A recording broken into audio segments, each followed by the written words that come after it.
우리가 세상을 바라보면요, 세상은 강한 나라와 힘 있는 사람들에 의해 움직이는 것 같습니다. 어느 나라의 군사력이, 경제력이, 또 누가 권력을 잡는가에 따라서 세상이 달라지는 것 같아요. 그래서 우리는 세상의 소식과 뉴스를 들으며 마음이 흔들리고, 때로는 걱정되고, 때로는 안심하기도 하고, 불안해하기도 합니다. 그러나 오늘 말씀은요, 우리가 눈에 보이는 이 세상을 실제로 주장하시고 역사하시는 분이 계시다고 말씀하고 있습니다. 그분이 바로 하나님이십니다. 오늘 본문 24절을 함께 읽어보겠습니다. 시작. 만군의 여호와께서 맹세하여 이르시되 내가 생각한 것은 반드시 되며 내가 경영한 것은 반드시 이루리라. 아멘. 여기서 경영하다 히브리어 야하츠는 뜻을 정하고 계획하며 결정한다라는 의미예요. 하나님께서는 세상을 바라보시면서 이 세상을 어떻게 할까라고 고민하시는 분이 아닙니다. 이미 하나님은 모든 뜻을 정하셨고 계획이 있으세요. 그리고 이미 결정하셨어요. 그리고 그대로 다 이루어집니다. 그것이 바로 내가 경영하다, 하나님이 경영하다의 본래의 의미예요. 그러므로 이 세상은요, 누가 주관하신다고요? 하나님이 주관하신다. 여러분, 뉴스를 보실 때요, 그 뉴스만 듣지 마시고 이 또한 하나님께서 역사하고 계시는 거예요. 이 또한 하나님의 주장 아래 있구나라는 것을 기억하시길 바랍니다. 27절을 보시겠습니다. 만군의 여호와께서 경영하셨은즉 누가 능히 그것을 패하며 그의 손을 펴셨은즉 누가 능히 그것을 돌이키랴. 오늘 본문을 보면요, 아수르, 블레셋, 모압이 차례로 등장하는데 서로 다른 나라들이지만 이들을 통해 하나님께서 보여주시는 메시지는 하나입니다. 세상은 사람의 힘에 의해 움직이는 것처럼 보여도 실제로는 하나님 손안에 있다는 거죠. 당시 아수르는요, 가장 강력한 나라였어요. 주변 나라들은 아수르의 이름만 들어도 무서워하고 두려워 떨었어요. 이스라엘 백성들에게도 아수르가 자신들의 운명을 결정하는 것처럼 보였을 거예요. 그러나 하나님께서 말씀하십니다. 아수르도 내 손안에 있다. 할렐루야. 하나님께서는 아수르를 심판의 도구로 사용하셨지만 그들이 교만해지자 그들 역시 심판하십니다. 아수르가 하나님의 백성에게 씌웠던 멍에는 벗겨지고 하나님의 백성은 다시 자유를 얻게 됩니다. 26절을 보면 이것이 온 세계를 향하여 정한 경영이며 이것이 열방을 향하여 편 손이라. 하나님의 손은요, 이스라엘 나라만 향하고 있는 것이 아니라 온 세계 열방을 향해 펴 계시다는 거예요. 여러분, 때로는요, 계획대로 안 되고 또 무언가 잘 못 되고 있다고 느낄 때도 있어요. 또 예상하지 못한 문제들이 생기면 어떻게 하지? 답답하고 걱정될 때가 있어요. 그런데 여러분, 우리의 인생이요, 내 것이 아니에요. 내 것이 아니기에 내 인생을 디자인하고 연출하시고 내 인생을 주장하시는 분이 계시다니까요. 세상 역사도 한 개인의 인생도 하나님 손 안에 있습니다. 여러분, 자수를 놓은 천의 뒷면을 보면요, 실이 이리저리 엉켜 있잖아요. 그 실만 보면 도무지 이게 무엇인지 알 수가 없어요. 그러나 천을 뒤집어 보면 아름다운 그림이 나타나잖아요. 우리 인생이 또 이 세상의 모습이 이 자수의 뒷면과 같아요. 얽히고 설키고 도저히 어떻게 될지도 모르겠고 답이 없어요. 그런데 하나님은 하나님의 역사를 그려가고 계세요. 이해되지 않고 또 왜 이런 일이 생기는지 다 알 수 없어요. 그런 하나님은 이미 완성된 그림을 보고 계십니다. 그러므로 믿음은요, 모든 것을 이해하는 것이 아니라 이해할 수 없어도 하나님을 신뢰하는 거예요. 그게 믿음이에요. 주님, 지금은 알 수 없지만 주님의 경영이 틀리지 않음을 믿습니다. 이어지는 블레셋의 이야기를 보시면 또 하나의 사실을 보여줍니다. 블레셋은요, 자신들을 괴롭히던 왕이 죽었다는 소식을 듣고 기뻐합니다.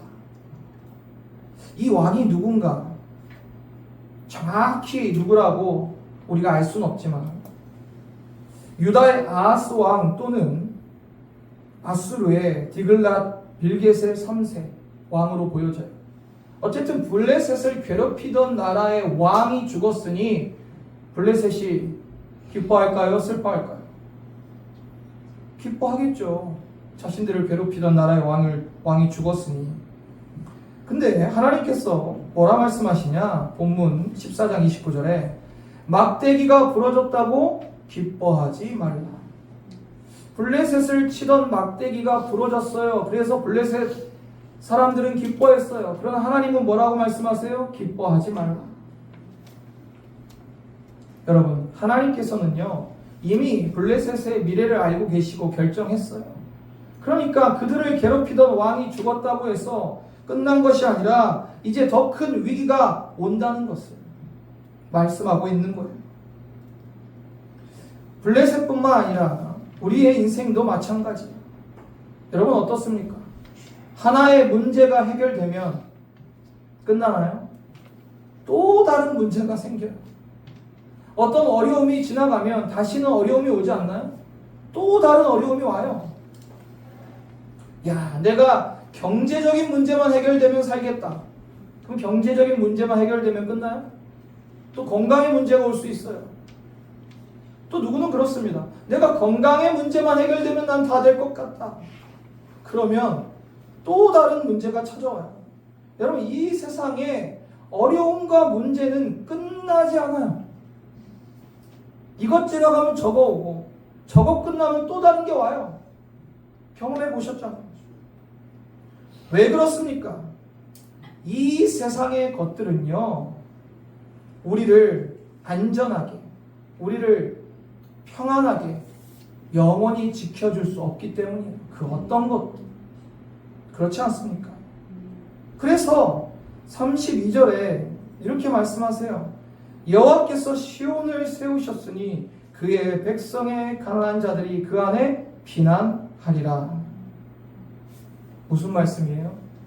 하나님의 백성들은요, 하나님께 피하라는 거예요. 그런 돈, 건강, 뭐 이런 거, 사람, 이런 거 의지하지 말고 하나님께 피하라는 거예요. 상황, 환경, 또 어려운 문제들은 끊임없이 바뀌고 계속될 수 있지만 하나님께 피하는 자들은 안전하다는 겁니다. 할렐루야. 그렇다고 우리의 현실에서, 우리의 삶에서 아무것도 하지 말라는 게 아니에요. 세상에서 내가 성실히 일하고 내 직장에서 다니엘처럼 삶으로 신앙을 증명해 가야겠죠. 그렇지만 우리의 마음속에 의지하고 피난처는 오직 하나님이 되어야 된다는 거예요. 모든 것은 변합니다. 그렇지만 하나님은 변하지 않습니다.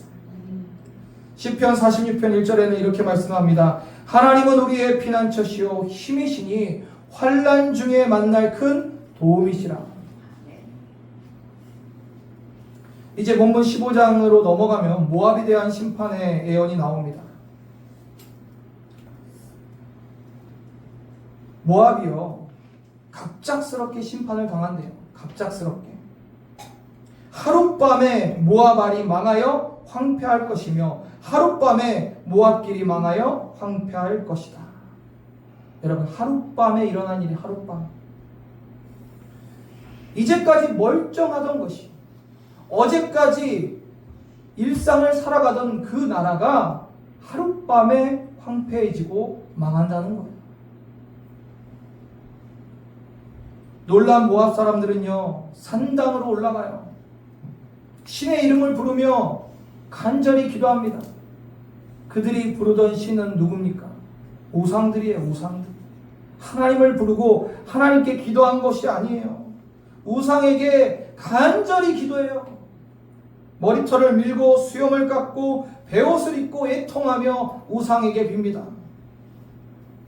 간절히 빌었어요. 소용이 있었어요, 없었어요? 전혀 소용없죠. 차라리 하나님께 그렇게 빌었으면 혹여 진노 중에라도 긍휼을 베풀어 주셨겠지만 우상에게 그렇게 빌었으니 아무 소용이 없었습니다. 여러분, 잘못된 대상을 붙들고 있으면 이렇게 되는 거예요. 여러분, 뭐 위기가 있건 문제가 있건 어려움이 있건 중요한 것은 우리가 붙들고 있는 대상이 무엇이냐, 무엇을 붙들고 있느냐가 결국 최후의 결과를 달라지게 하는 거예요. 여러분, 문제가 생겼을 때 무엇을 가장 먼저 찾습니까? 하나님을 찾아야 되는데 다른 건 먼저 찾아요. 사람 찾고 내 경험 찾고. 항상 말씀드리지만 나는 틀리고 하나님은 맞습니다. 이거를 잊지 마세요. 나는 맞다라고 생각을 해요. 나는 맞다. 그러니까 나는 맞다라고 생각하시는 분들의 특징이 뭐냐면 자기 주장을 굉장히 강하게 해요. 자기 주장을 굉장히 강하게 하는데, 그래도 다행인 거는 하나님 말씀 앞에 그 주장을 꺾으면 다행인데 말씀 앞에서도 꺾지 않으면 그 모습이 모압과 뭐가 다릅니까? 그래서 저는 우리 성도님들 중에 이렇게 자기 주장이 강하고 이러신 분들이 있거든요. 최소한 하나님 말씀 앞에서는 꺾으세요. 그 말씀 앞에서 제발 토 달고 따지지 마시고, 하나님은 천지의 주제시고 만왕의 왕이십니다. 주의 말씀을 내가 오늘 듣겠습니까? 그 청종하고 순종하면 그래도 하나님께서 인도해 가실 거예요. 근데 하나님 말씀 앞에서도 꺾지 않으시면 저도 답이 없어요. 저도 답이 없어요. 하나님의 심판 앞에서 우리가 평생 의지하던 이런 것들이 얼마나 아무것도 아닌 것인지 다 드러나게 됩니다. 이틀 전이었죠. 콜롬비아 강진이 났어요. 현재까지 한 250명이 사망했고 한 2600명이 다쳤다고 합니다. 여러분, 지진이 나서 건물이 무너질 때 여러분 귀중품 챙기고 내 물건 챙기고 나올 수 있어요, 없어요? 없죠. 그냥 몸만 빠져나와야 돼요. 사람들은 실제로 몸만 빠져나오고 모든 것은 건물 밑으로 다 사라집니다. 심판이 이와 같아요. 심판이 임했을 때 내가 가치 있다고 생각하고 내가 믿고 손에 쥐고 있던 그 모든 것은 무용지물이에요. 아무것도 나를 구원하지 못하고 나를 살려줄 수 없어요. 기억하세요. 심판은 그와 같은 거예요. 평생 내가 의지하는 것들이 하나님 외에는 아무 쓸모가 없는 거예요. 여러분, 이게 진리예요. 심판이 임할 때요, 하나님 외에는 아무것도 쓸모가 없습니다. 진짜 아무 소용없어요. 15장 6절 우리 보시면요, 모압에 대한 애인데, 물이 마르고 풀이 시들었으며 연한 풀이 말라 청정한 것이 없음이로다.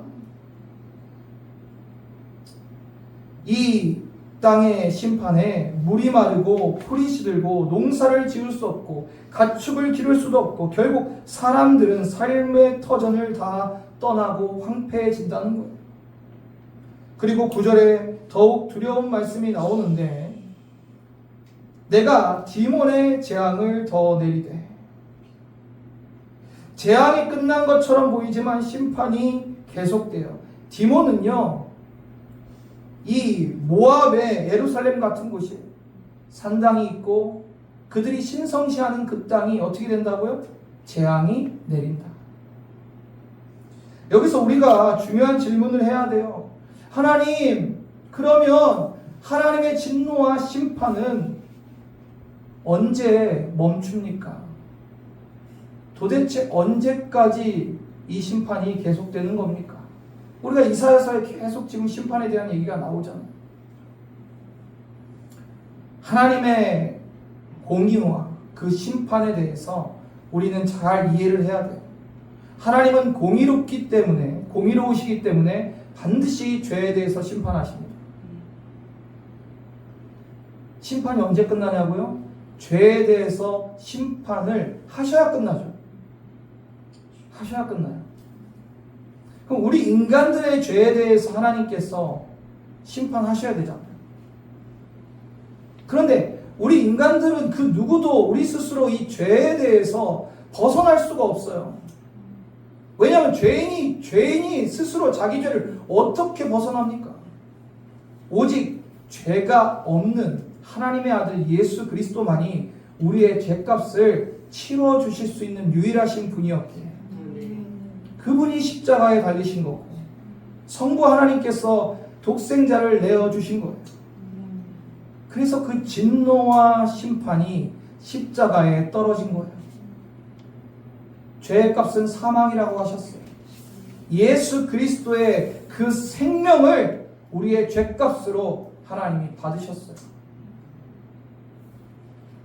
그래서 우리는요, 예수를 믿음으로 말미암아 예수께서 우리의 죄를 대속하셨기 때문에 이 죄와 심판에서 생명과 구원으로 옮겨진 거예요.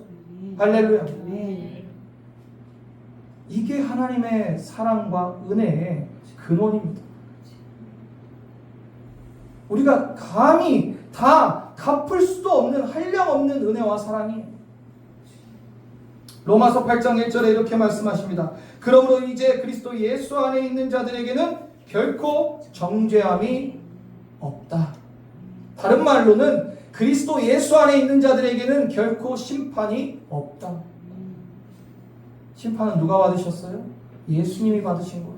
하나님의 모든 진노를 하나님께 철저히 버림받고 십자가에 물과 피를 다 쏟으시며 예수께서 받으신 거예요. 나를 대신해서. 그래서 우리는요, 우리가 용서받은 죄인임을 잊지 말아야 돼요. 어떤 상황에서도 주님 외에 다른 것을 더 의지해서는 안 되는 거예요. 여러분, 세상이 흔들린다고 해서 나도 이리저리 흔들리지 마시길 바랍니다. 여러분, 미래를 다 알지 못해도 괜찮아요. 자꾸 미래를 알고 싶어 하시는 분들이 있는데 미래를 다 알지 못해도 괜찮아요. 우리에게 필요한 것은요, 미래를 모두 아는 것이 아니라 미래를 다스리시는 하나님을 아는 거예요. 그리고 우리의 가장 확실한 피난처는 예수 그리스도이십니다. 이분만 붙들고 있으면 돼요. 어떤 환난이 와도 우리가 상상할 수 없는 그 무언가를 만난다 할지라도 예수 그리스도만 붙들고 있으면 그분이 우리의 피난처가 되어줄 줄로 믿습니다. 이렇게 고백하기를 원합니다. 주님, 이제 정말 내 힘만 의지하지 않겠습니다. 어떤 환경을 나의 안전으로 삼지 않겠습니다. 사랑과 물질을 나의 피난처로 삼지 않겠습니다. 세계 역사를 주관하시고 다스리시고 경영하시는 하나님을 의지하겠습니다. 오늘 이러한 고백으로 예수 그리스도 우리 구주, 우리의 주인 되심을 고백하며 주님만을 우리의 피난처와 구원으로 삼고 의지하며 나아가는 저와 여러분 되기를 주님의 이름으로 축원합니다.